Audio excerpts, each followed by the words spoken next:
What's up, y'all? It's your girl, Shay Renee, and we are back to talk about Sistas, Season 8, Episode 10, War of Roses, okay? So the episode starts off where Jordan and Andy, they pop up at the restaurant, and they're supposed to be here having lunch, but they get a surprise of their own where they see Penelope and Robin sitting there canoodling.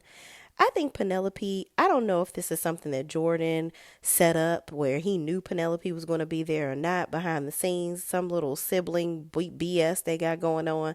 But Penelope really played it up when she saw Andy come in there.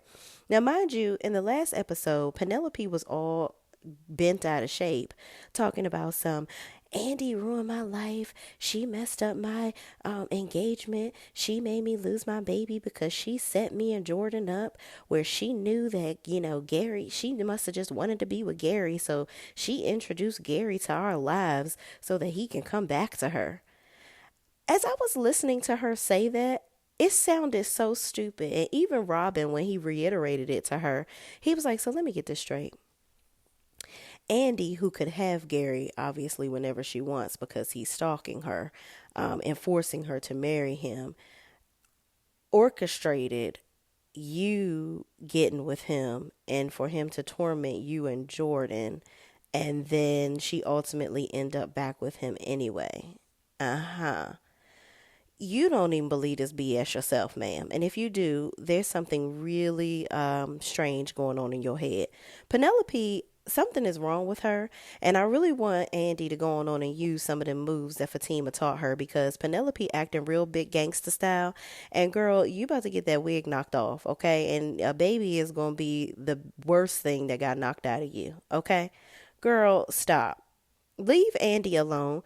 Why do you even want to be with Gary at this point? It's like, do you want to be with him or do you not? I don't know, but let's keep going. Robin invites Jordan and Andy to sit down and have lunch with them, but then he notices that Andy seems a little out of sorts, like she's upset. So she says to him, this is a weird place to talk to one of your clients. You could have easily talked to her at the office. So Andy is giving off a little bit of jealous energy. So Robin picks up what she's putting down and he's like, you know what? I'm going to go ahead and head on out. Y'all can have this table after all. He's like, Penelope, you need a ride? I can give you a ride over to your brother's house and I'm going to head on out. We can talk another time.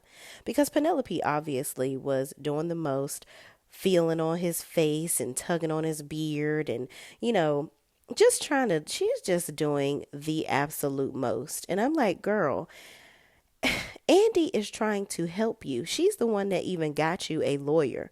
Like, you are just absolutely crazy. I don't know what's wrong with her. And Jordan is like her little lapdog. Like, her Jordan and daggone Penelope just need to be together. Like, they are just too drawn at the hip together. Like, they are just Siamese twins, and I'm sick of it. I'm sick of the Penelope and Jordan of it all. Take her ass home, Robin, and leave her there. We do not care about Penelope. Penelope, unless you are the one that put the sword inside of Gary, I really don't care about you anymore at this point, girl, because you are acting way too gangster for me. Moving on. So now that Penelope and Robin are gone, Jordan and Andy are left there to have a conversation about their relationship. So Jordan begins to get, I don't know, he looked like he was starting to have some revelations. Like, you know what? Andy, you are just the type of person that just loves a lot of turmoil. Or was it really Gary? I don't know. I want to discuss he just wants to discuss the relationship and figure out what is it because he's realizing at some point that it just wasn't him. Like him and Andy just didn't have the chemistry that he thought that they did. So he was like, you know what? I don't do it for you like Gary does. And I'm starting to realize it's not just Gary.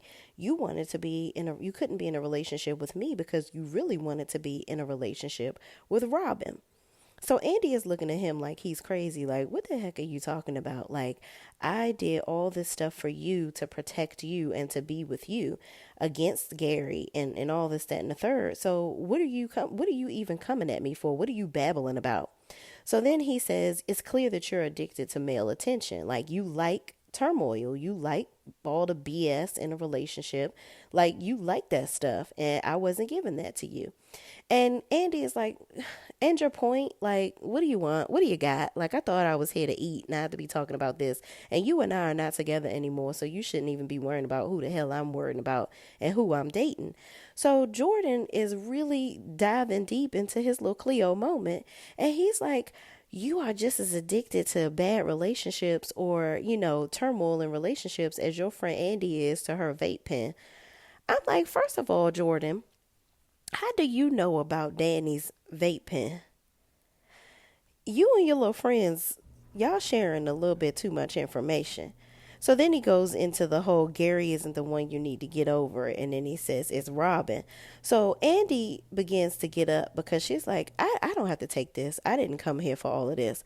So she leaves out of the restaurant. And as she's storming out, Jordan gets up and he gets really upset. And he's like, admit it, admit it.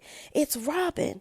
And then Andy turns around and he said, are you still in love with Robin? And she says, yes. I was like, oh my gosh, Andy, you ain't been acting like it. Child. Oh. And child, who is this man right here? Because he is just all up in the daggone camera. But I digress. Moving on.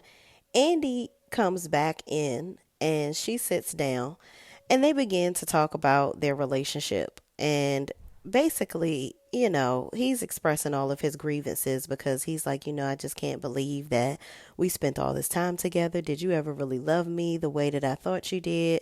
Like, I really, really cared for you, but I guess it was because we had all this external stuff going on. Like, you had turmoil within your relationships, but we had a lot of turmoil on the outside of the relationship. So basically, Jordan came to the conclusion that he wasn't enough drama for Andy. All he did was love Andy, and within the relationship, he cared for her. He just really wanted to be with her, but Andy just loves the drama, child. But you know what, Jordan? Just move on. She ain't nothing but a headache, child, in a nice suit. And honestly, Andy, I never really saw it for them in the first place because I think that Andy, I don't know, Jordan just didn't do it for me for her. Like, even visually on screen, they didn't really give the je ne sais quoi that the original Jordan gave. Like, I thought that those two were really cute together, but this new Jordan, he just doesn't have he ain't got the juice. He don't got the zhuzh. Like I've been saying, and it's nothing wrong with his lifestyle, but it's giving off, I don't really like women. I don't prefer women. So the chemistry, that automatically just throws the chemistry off between the two actors for me. But anyway, Andy was giving all that kissing and hugging and loving and doing all that. And I think she was trying to make herself want Jordan, but Jordan just wasn't for her. And even though Gary is trash and has done so much to her, I think that, well, she admitted that she ends up liking men that control her. So that's something that she needs to figure out within herself because constantly gravitating to relationships that give you all this drama is literally not healthy. So we move over to the airport with Danny. And child, Danny is over here doing the most. Danny throws coffee on her coworker because she got pissed off that he said that she got the promotion only because she was basically screwing Tony. Which, girl, it is the truth. Tony is just helping you because you're screwing him and you're not a good employee. You come to work high, you nice to the customers sometimes. Danny, like, you are just really trifling. And first of all, you invaded somebody's space. You basically assaulted this man. You are absolutely unbelievable. And you really thought that you were going to be able to get away with that. And first of all, you got HR standing right there, pretty much seeing everything that's going on. You already under investigation because of the fact that you and Tony are dating and homeboy done told on y'all. And she comes over talking to Tony, talking about some, yeah, but I threw coffee on him, but you're not understanding. He's over here saying derogatory things to me. What about the things he said to me first, where he said, yeah, I got this promotion because I laid on my back. Little does he know, I like doggy style instead. I'm like, Danny, you're not getting it. You need to grow up. You can't run around throwing coffee in people's faces. Yes, that man was rude, but what you should have done is gone to Tony as your boss or went to HR, and you should have said, listen, I don't feel comfortable around him. He's saying things to me that are inappropriate, and he's making it seem like I'm doing things that with my boss that I don't appreciate. I don't like how he's talking to me. So you could have reported him and you could have pulled the okey doke on him. But no, you want to be a little smart ass. And my thing is, you can't get away with this stuff because Tony is your dude. And you're putting him in a rough situation because now as your boss he has to handle this situation, but Tony also as a supervisor or a person of your stature and your position, you should have known better than to be sleeping with any of your subordinates. So I don't really feel sorry for Tony in this moment because he put all of this on himself. So Danny said, Tony comes to Danny telling her, you really put me in a terrible position. Like, why would you do that? You know better than that. And she's like, well, you know what? You're going to have to make a choice at this point. You got to figure out whether you want to be my boy, I guess, boss or my boyfriend, or if you want to help me or whatever the case may be. And I'm like, for Danny to come at the situation like that, like, what's more important to you? Basically, me as your girl or me as your employee. And I'm like, Danny, you have put him in an awkward situation and he acting like a child. You've got to grow up, Danny. Like you did this to yourself. You basically gave homeboy leverage over you by doing stupid stuff. So then she goes off to the side talking about some, oh my God, I can't lose my job. I can't lose my job. You should have thought about that before you was throwing coffee in people's faces. So Danny, please grow up. Like you can't think that you can work in a corporate environment and get away with this stuff. In the next scene, we are here with Zach and Fatima. They are constantly in Inspector Gadget mode, trying to figure out who done went on and put the torch inside of Gary's shoulder. Okay, so Zach comes up with this cockamamie plan. Talking about, okay, so we gonna go over there and go over Hayden's house, and you gonna, put her in the headlock, put Tamara in the headlock, and we gonna do this and do that, and then I'm gonna get Hayden, and we gonna make them confess, and you gonna put her in submission, and Fatima is looking at him like, are you absolutely kidding me? I'm going to go over here and beat this girl up in my current position. Do you understand that I'm pregnant? And he was like, oh my God, I forgot. You got little, what do you call her? Call the baby Zakiana or Zaquanetta or whatever. He was like, I forgot. You are carrying precious cargo. We don't want to hurt little Zaquanetta. Zach, first of all, please don't ever name any of your kids that because that would be absolutely dreadful. So Fatima is like, we definitely gotta divide and conquer. We gotta figure this out because we gotta get them to admit that they did this, or we gotta basically talk to them about what we have. So I think Zach at this point has seen whatever this image is that Fatima has taken from Hayden's desk, or what the information that she took out of his phone. So both of them are over here trying to pretty much derive a plan as to how they're gonna blow up Hayden's spot. So after Zach apologizes for pretty much trying to make Fatima a WWE wrestler and come over here and put Tamara in the headlock, he touches her belly, and he's like, oh, I feel something moving. She was like, oh, I just had a little gas. It's still a little early, so we ain't gonna feel the baby moving at this point. And he was like, ew. And she was like, well, listen, we live together. You better get over it. So in the next scene, we're over here at Karen's house. Yeah, she's still pregnant, y'all. She's still pregnant. Okay. So Aaron is here because he's supposed to be babysitting her because her mama don't want her to stress out. We at this point where they down to the wire, and Karen needs to chill out. So Aaron is like, you know what? Are you just trying to get back together with me because there's no chance of you getting with Zach because he is in love with Fatima? And Karen is like, no, that's not why I was saying that. She was like, no, I really do care about you or whatever. And then she gets up. She was like, you know what? I'm going to show you better than I can tell you. Give me 10 minutes and come on to the back. So I'm like, girl, you over there 7 months cobweb down below. So you trying to get that old black snake moan from Aaron. That's what you trying to do. And little lo and behold, he comes in the back and she got on some paternity negligee and they get the slapping shoes on her bed. So I guess she proves to him that either she misses him or she misses that peen.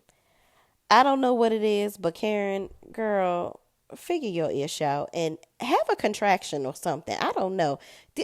Are you dilated yet? These babies been inside you for 4 years. We got to get them on up out of there because I feel like the eviction papers have been served and you just holding on and clenching tight. But, child, what do y'all think about this situation with Aaron and Karen? Is she just messing with him because at this point ain't nobody else, and the UPS man is over there with Pam. So I guess she's settling for Aaron at this point, but he is a good guy. So, and I just really hope that Karen don't continue to talk to him crazy and treat him terribly like she has been, because he's been nothing but sweet to her and trying to be there for her. So, child, just don't be back there humping so long that a third baby pop up in there. And in Tyler Perry world, some foolishness like that would definitely happen.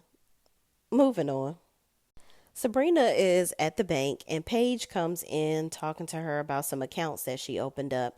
So Paige sits down and shares with Sabrina that she's extremely sorry for how she treated her and that, she basically threw out some Karen isms and she may have acted pretty racist with how she was treating Sabrina, but she overall tells her that she looks up to her.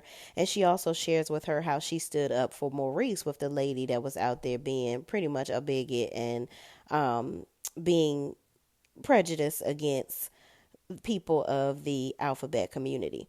So she shares that with Sabrina, and Sabrina was like, so? And she was like, I guess I deserve that. Paige was like, I guess I deserve that.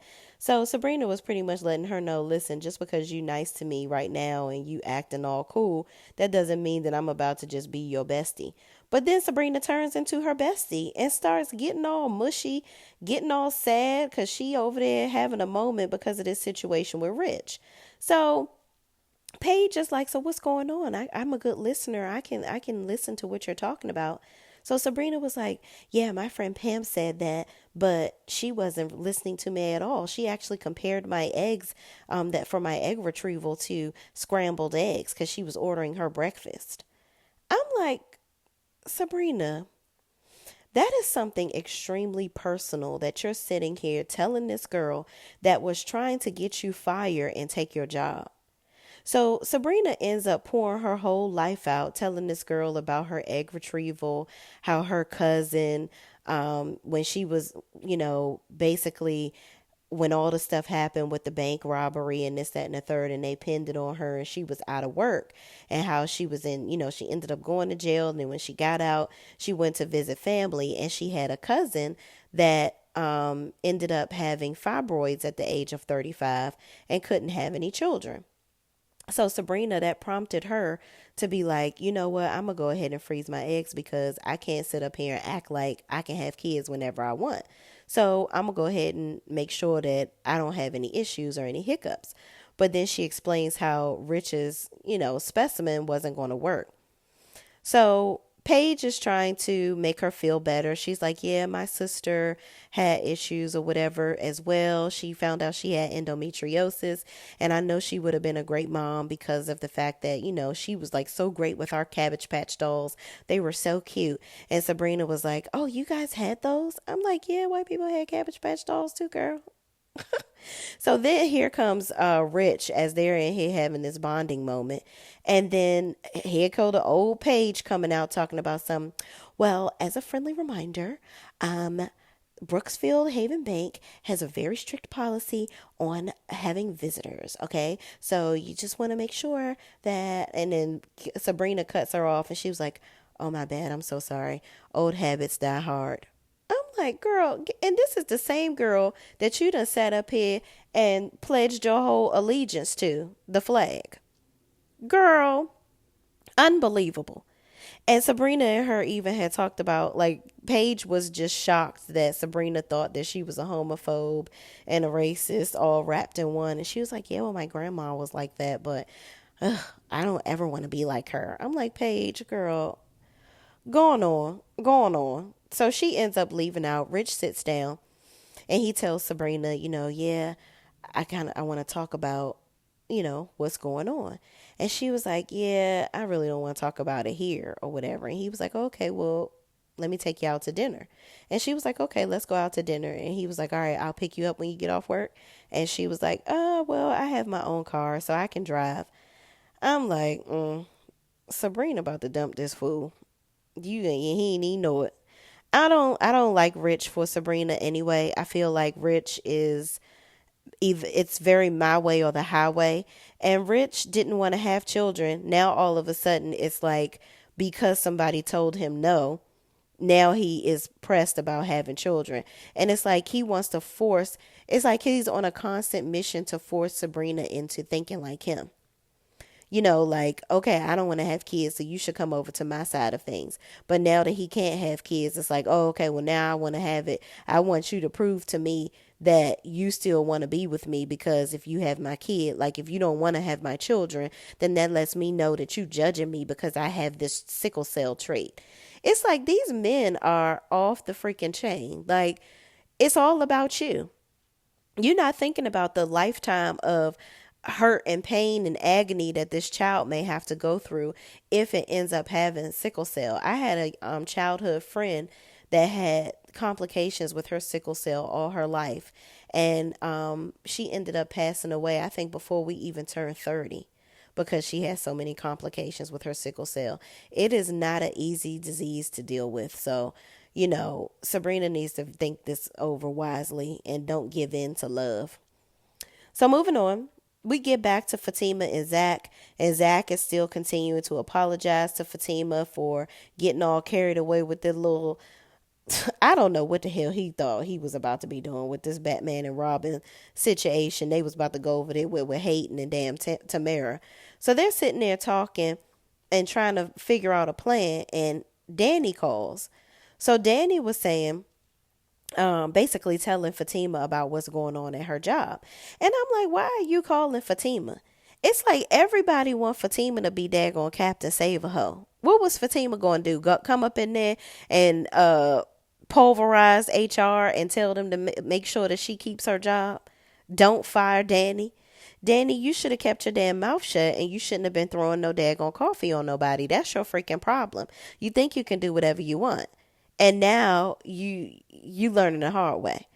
So moving on, Fatima asked Danny, she was like, hold on, isn't Tony like your boss? Is he gonna be there for you? Like, ain't he gonna have your back?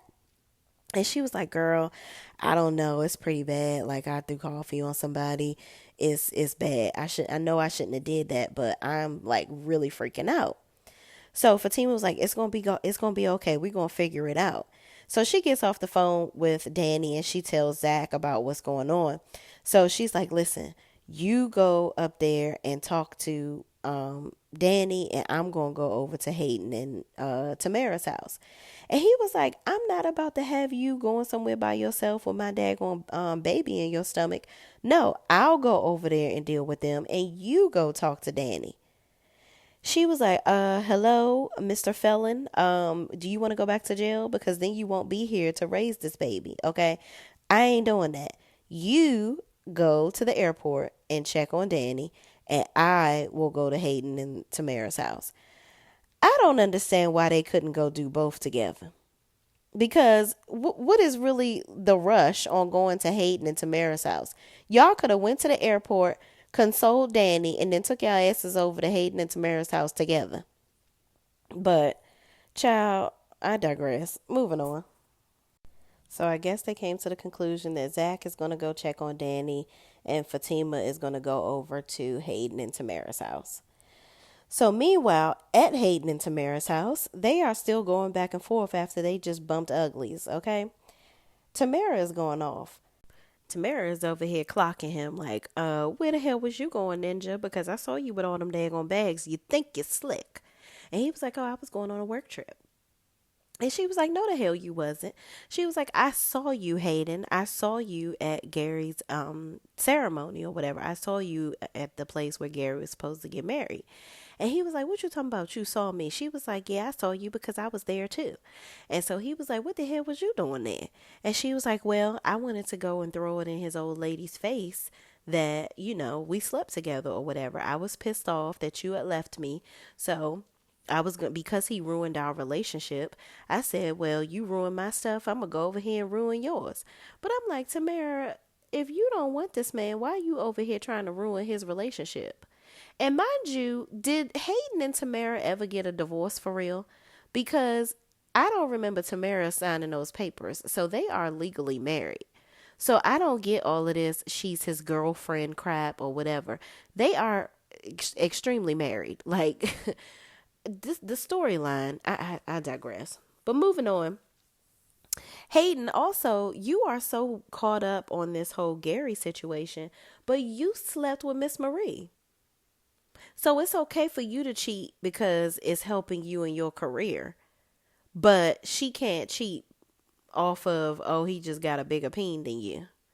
Like, make that make sense. Both of y'all was cheating on each other. So it's always crazy to me that men always make it seem so much worse if a woman cheats, but they can go out here and do whatever the hell they want to.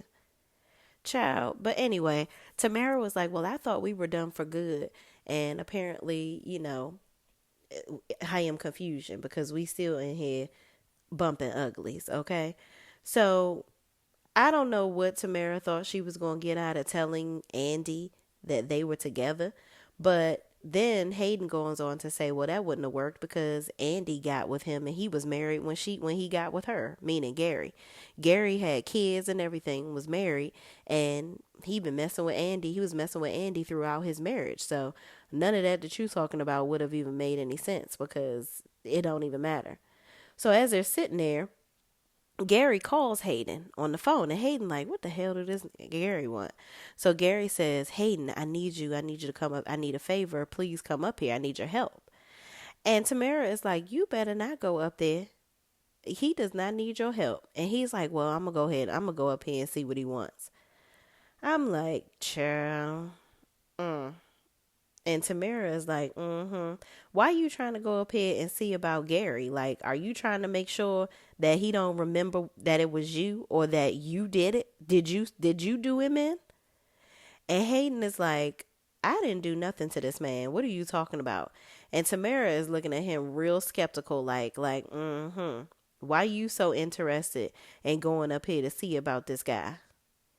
So Hayden goes up and takes a shower, and we'll see where that goes in the next couple of scenes. So we go back to the airport, and Tony comes over to Danny and tells her, listen, I have some bad news.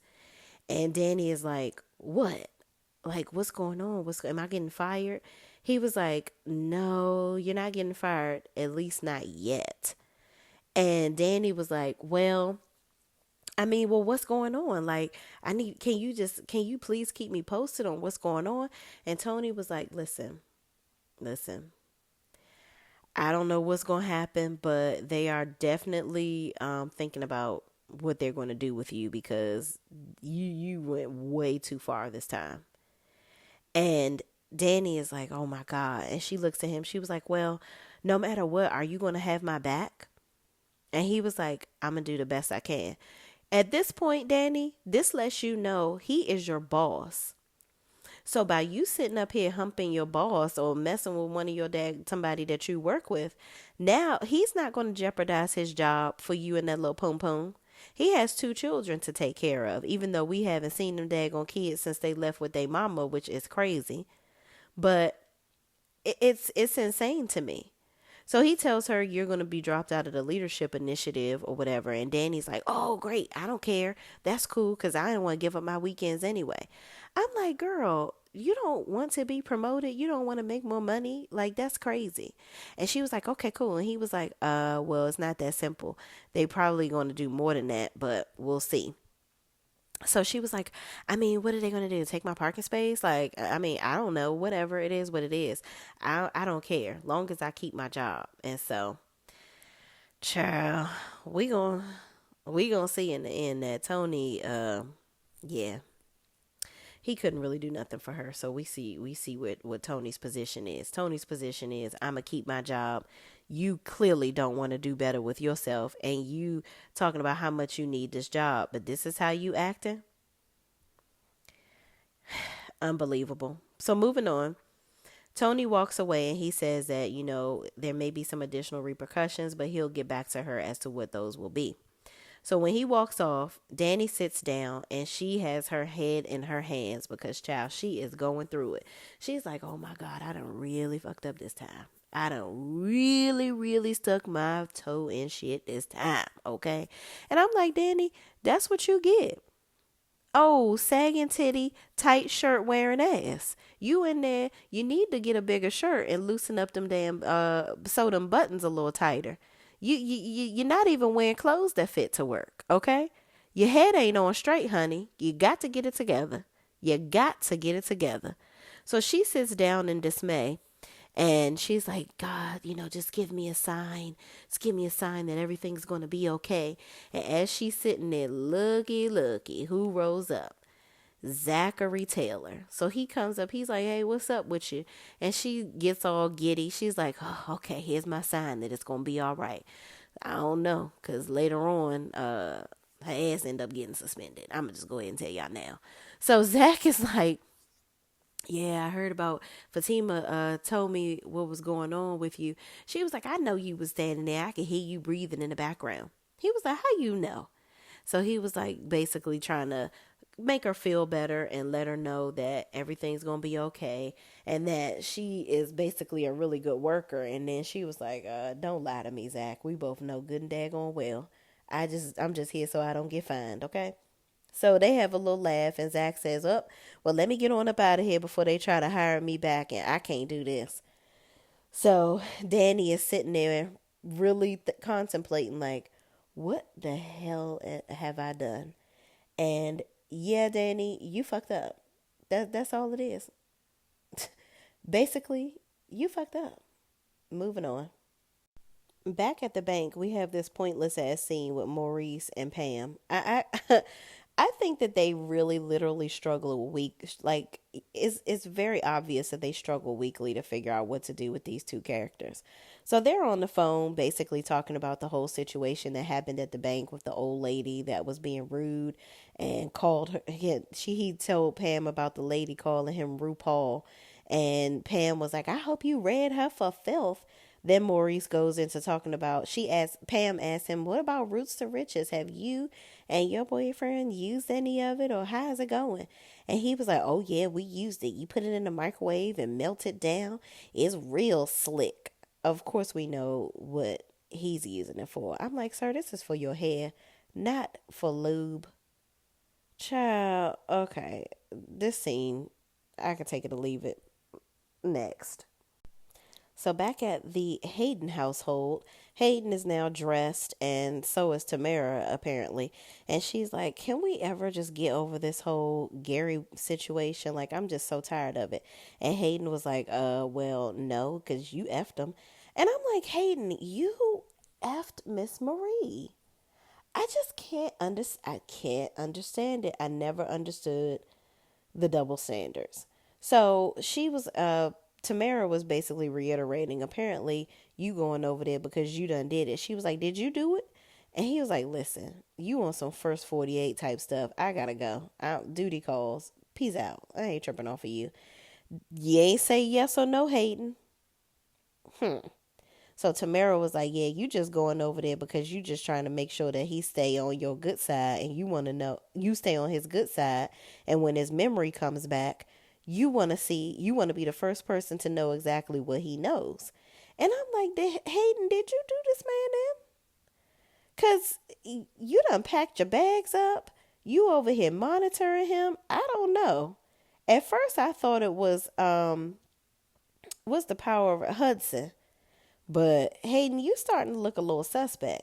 So Hayden rolls out, and not even 30 seconds later, Fatima is at the front door. Tamara gets up, and it's a knock at the door, and it's Fatima. First of all, Hayden doesn't have a garage, so if he walks outside of his house and Fatima, the way that Fatima quit as quickly as she came in, Hayden would have seen Fatima coming in that house. She wasn't that stealth. So Tamara said lets her in and she's like, I don't want no mess.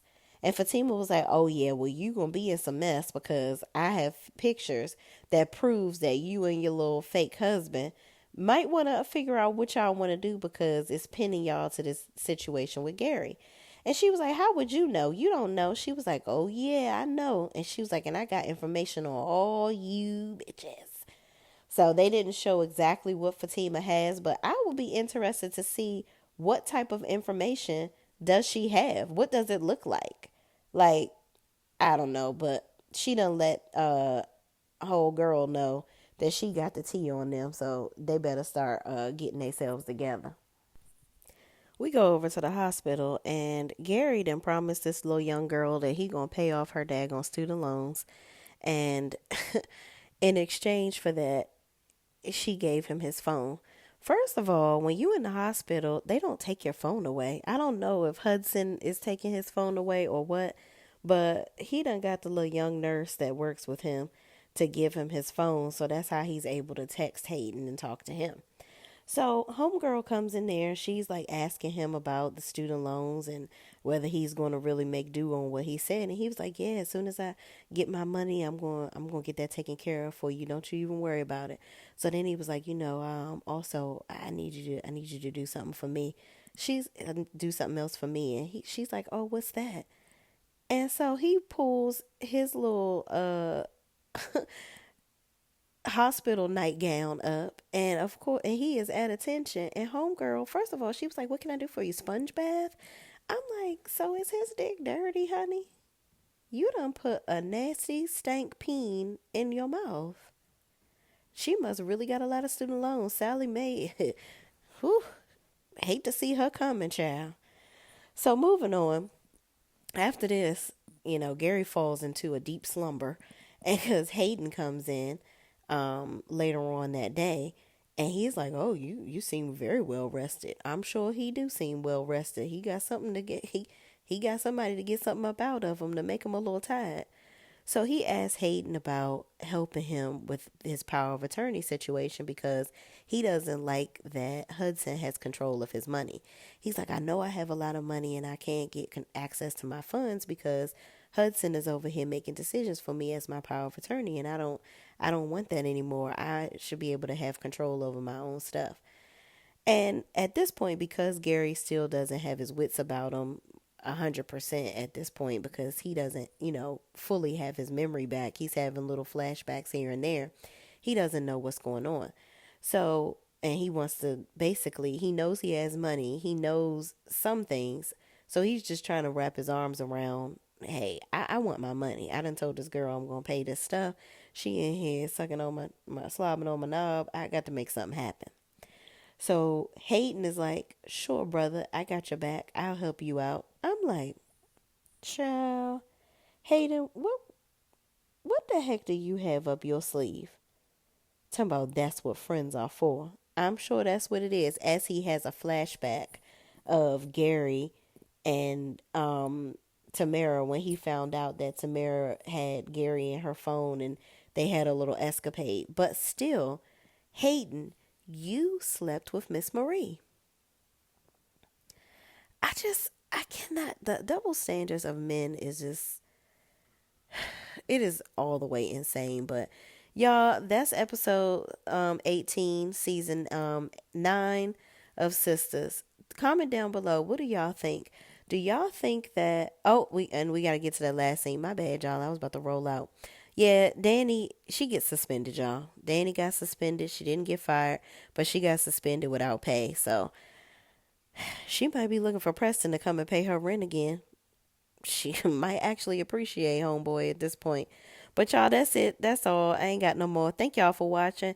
Please, please don't forget to like, comment, subscribe, and share your opinions on this video and the episode down below. And I will see you in the next video. Peace out.